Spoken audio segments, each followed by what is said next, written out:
Hello, Daycarn here, and welcome back to Torment. Alright, a little heads up, guys. I'm going to be changing up the upload schedule. I'm having a hard time keeping up with it recently, just because I'm so out of whack with it.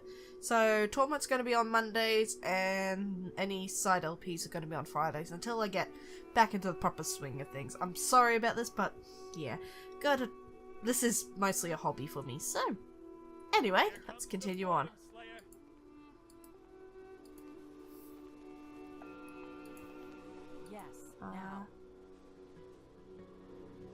There's a fair few people. I just might look around. Dealsley. On it. Pretty's place. I think that's who we're meant to talk to. I'm just gonna finish mapping this area out. Alright.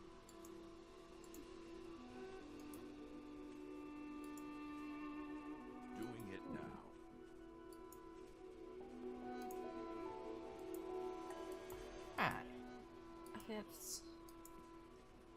Well, at least Eratus is out of that creepy place. What a wonderful place. I'm almost glad they're not fighting their endless battle here. Everything would get all, you know, bloody and burnt. It would definitely ruin her.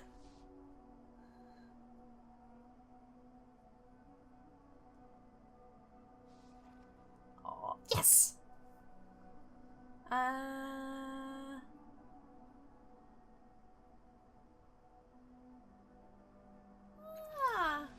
Well, I finally got him up from what he went down before, so I'm happy. I'll remember that. Okay. Even among all your siblings in Milevas, this woman is remarkably beautiful, clad in a robe of a myriad of colours. She carries herself with the distinct grace and ease. Her skin is dark brown, and her hair is rippling midnight black. Her violet eyes blaze momentarily as you approach, and she holds up her hand. Her voice is musical and sweet. You are most welcome here, sister. I am Andros. I am the peacekeeper of Milevest.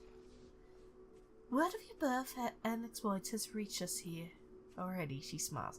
News travels fast in the castoff world, as I am sure you've already seen. I know you desire to speak to Mazov. I've even heard a rumor that you can alter the past, that you restored Makina. This is strange to me, for I have two memories on the subject.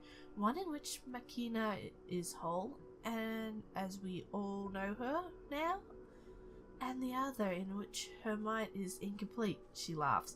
Perhaps my mind is the one that's incomplete. I remember it.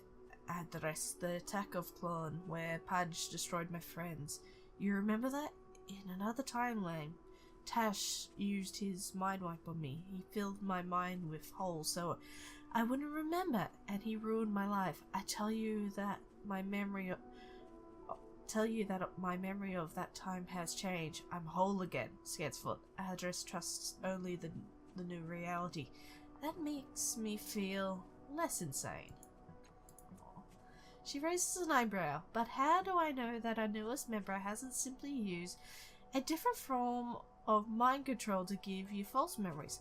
I have a mere caster here in which Mazov is said to appear, but I do not wish to expose him to the dangers of an untested psychic. She faces you fully. I have some limited psychic ability myself. If our new friend will allow me, I would examine your mind for the truth. If you must,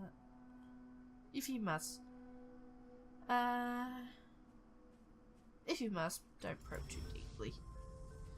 This will take but a moment. She places gentle fingers on your forehead, and you feel a swirl of colours thrill your innermost core.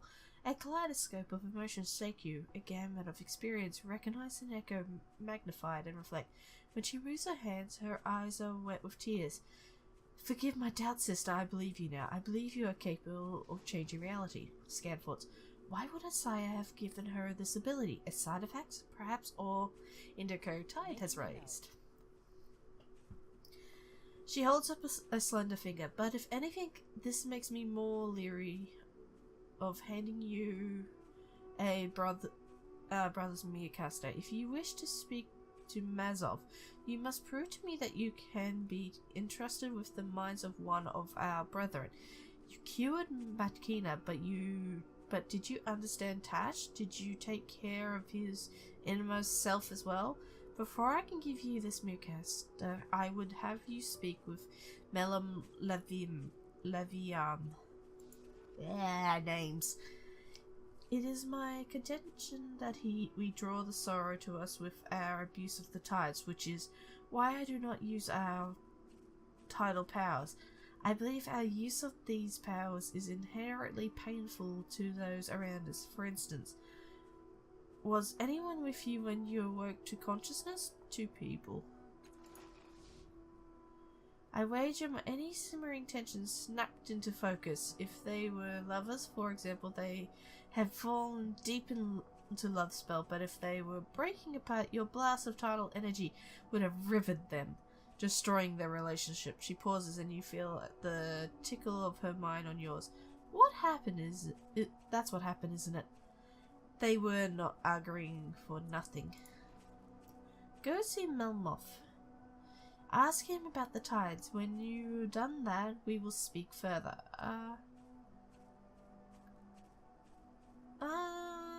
If you wish. I'm not gonna dig too much. So much to read.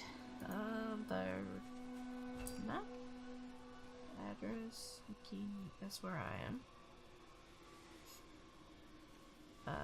Gotta find him.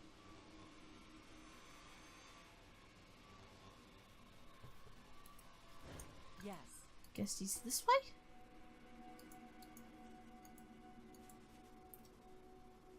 Oh, there he is.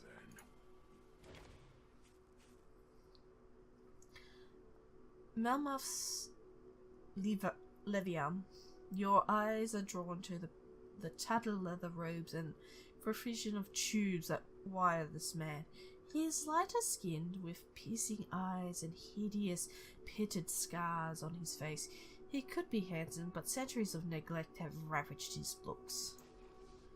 He sees your companions and hisses, Bikina. Scared thoughts. What about this newborn castoff could have motivated? What about this newborn castoff could have motivated her to come back here? Her voice is flat and measured. Melmoth, you know, I've always wondered, if you were to die, would your followers eat you? Yolan, for instance? How did that turn out? Yolan, ha! There's a name I haven't heard in for some time. Your friend left an inedible corpse, probably to hide the crimes you and he had planned now. Look, you've been away for a while, and I understand your memory isn't what it was, he trails off. Did I dream someone telling me that? Was it a vision? Bah! No matter. What was I saying? Something about my memory? A trenchant and witty comment about my powers of recollection, no doubt? His only reply to hers is a long and pleasant stare. He looks at you and says, "You travelled in bad company, sibling. Anger her and she will find a way to scar you. Even if she leaves no other mark on the world, likely she'll leave pain. It's immortally of a sort, I suppose." He barks out a laugh. Castoff humors. You'll learn. Yeah, I was last to come here. You'll find none better equipped to answer the questions, certainly. The tides are an inexplicable part of us, and he snaps a clamp on one of the attachments on a tube. Wait, she sent you to me? He peers closely at you. Interesting. Every time I talk about the tide, she argues with me, as if she spent a fraction of the time I have in studying it. What game is Address playing? She's probably said that we bring pain through our existence. Let me enlighten you. Everyone brings pain to others. I have experienced so many lives in memories, and one of the common threads in all of them is pain. Do we hurt other people? We do. But how how do we differ from any mortals in this regard? Show me someone without pain and I'll show you a corpse. He winks. Then I'll eat it. Lovely! I'll remember that. We are imperfect. We leak tides or absorb them, or both. Our powers impinge on the minds of others. Upon their nervous systems, if you prefer. We draw strength from them. We charge them in the process, and not usually for the better. This is regrettable, but unavoidable. Andres might have said the sorrow is hunting us because we abuse the tides or some such nonsense. But if that is the case, we're doomed by the nature of our existence. If true, why not use the powers we have? Yeah. It's entirely possible. The tides are a psychic force, and when we're born, our mind snapped into a particular shape and forced out the residue. Any unprotected mind nearby might well absorb some of that energy and react in unpredictable ways. But what of it? Does this change anything in your life? Two mortals had an argument. Oh no. Boo-hoo. Jeez, you're nasty. Did you think that you could come back from the dead because you were born lucky? Our bodies require tidal energy. Cut us off from that energy and we dissolve. It is the way we're structured and the way our sire created us. He invented a small mental matrix and imposed it on the bodies he grew. I summarize that this matrix is what allows his consciousness to transfer, and what allows the tidal energy to permeate our forms. Without it, he grins and pulls his hands apart. Sploosh. Ugh. But we have the advantage of being able to draw on this power for our own uses. He constructed each of us along different lines, and because of that, the patterns that hold us are different. It is any wonder that we should be able to channel this into the tidal surges? How do you think? Or why? He waves a finger at you. I don't waste my time worrying about it. Like worrying about the death of the cosmos. It'll come sooner or later. You want supposition? Here's a list. Because of our creator, and just sheer bloody mindlessness. Maybe it loves the tides, or loves them. Could be it hates what we are doing with the tides, but if you talk to Eridus, say you'll find she never uses hers. I use mine all the time, yet the sorrow would destroy both of us. He's just one of the tubes on his outfit. I worry more about the deaths of others and how I might gain their knowledge. Not about the first dead vendetta, nor our creator's desire to kill us, nor certainly not the unstoppable monster from the past. Ugh, lovely.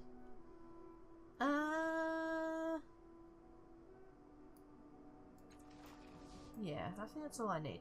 Stop. Before you leave, I have something to say. I refuse to let a sibling roam this world with untapped potential. You do not realize the damage you could do. Doubtless that it is the reason Adra sent you to me. Even if she would never attend, you will learn to control your tidal power. Remember that. Well, as trained. Focus, I'll teach you to direct that power. Shape it, draw from it. He belches and a thin green film coats his chin before he wipes it away. Danger of eating brains. Sometimes you get an infected one. No worries, he'll clean up in a few days. Castoff. Continue. Constitution. Now, he strokes your cheek with a long finger. Then the world shivers around you. You have seen a meerkat, yes. The process is similar, but you focus upon yourself. Do not empty your mind. A subtle difference clear it. Feel the ebb and swell of the tidal energy. Look at your hand. As he speaks, your vision blurs, replaced by a kaleidoscope of tapestry of writhing, twisting colours just above your skin. A roadmap of vibrant vascular life. Now, whispers Melmoth, imagine that energy flowing into your hand. You do, and the colours coalesce in your palm. See? You see the tides respond to you. They are part of you, and you can make that force work for you. If you push them outward slowly, you can coil them around someone's mind and bend them to your will. You can focus them like a bolt, or you can explode. He pulls his hand away and your vision returns to normal. But you must practice. The knowledge is inherent in you. It is part of your body. Now you've seen it, the question is, will you use it? The lesson's over. Okay. Right. Yeah, well, we got level up, so may as well use them. Extra effort. Increasing your max effort will allow you to spend more effort when yes! Deal maker. Actions earned from selling items when buying items. Lives with short range gains. Okay. Ooh. Resourceful. Select pools. Energize. Can you... Yeah, that.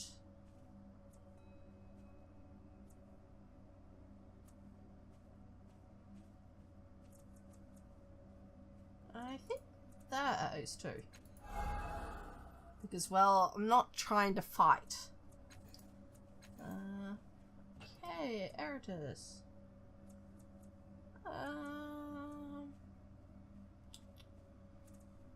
Ability. Skill? Smashing, running, okay. Ability. Fell swoop. Yeah, you're not a smart one. Stat pulls. Yeah. I'll update this. Anyone else that needs uploaded? Nope. Well, Kill anyone I know it's today?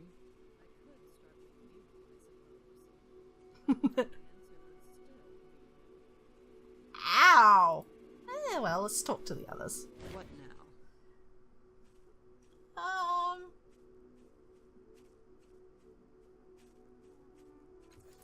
What's your story, Melmoth? She turns away. An old betrayal. Someone I once fought where I was a friend. I don't want to talk about it. Fair enough. Let's talk about her siblings. Here it comes. She asks if she's readying herself for a storm. I'm ready for the litany of all your newborns have. Alright, go on. How have you avoided it? I know little more than you. They might know more in Meal. I said that what I can tell you for sure is that it hates us castoffs. You're never sure when it'll come. She shivers slightly. It comes for each of us, like we're calling to it. As for how I've avoided the sorrow, well, you ever get the feeling that someone's looking at you? The sorrow's attention is like that, except that it feels like you made an enemy. The creeping paranoia that is coming before you. So urgence mounts and you start to feel like you need to lash out. But what I do, I run. I leave, I don't come back. Try to throw off whatever scent it's picked up. After a while, the pressure eases and I can come back again. I don't try to go somewhere safe like Miel Vest. It'll find me eventually. It always finds us. It's best we can postpone it. Fair enough.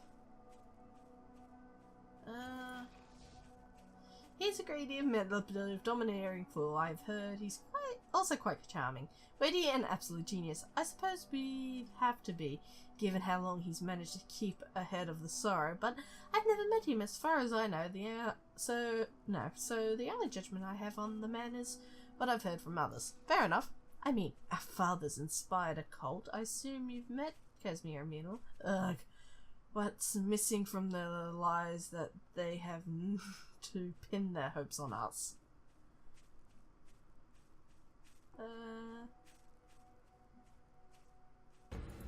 Yeah, that's true. You're quite the optimist, aren't you? Do you think they're going to get what they want by following the likes of us? Probably not.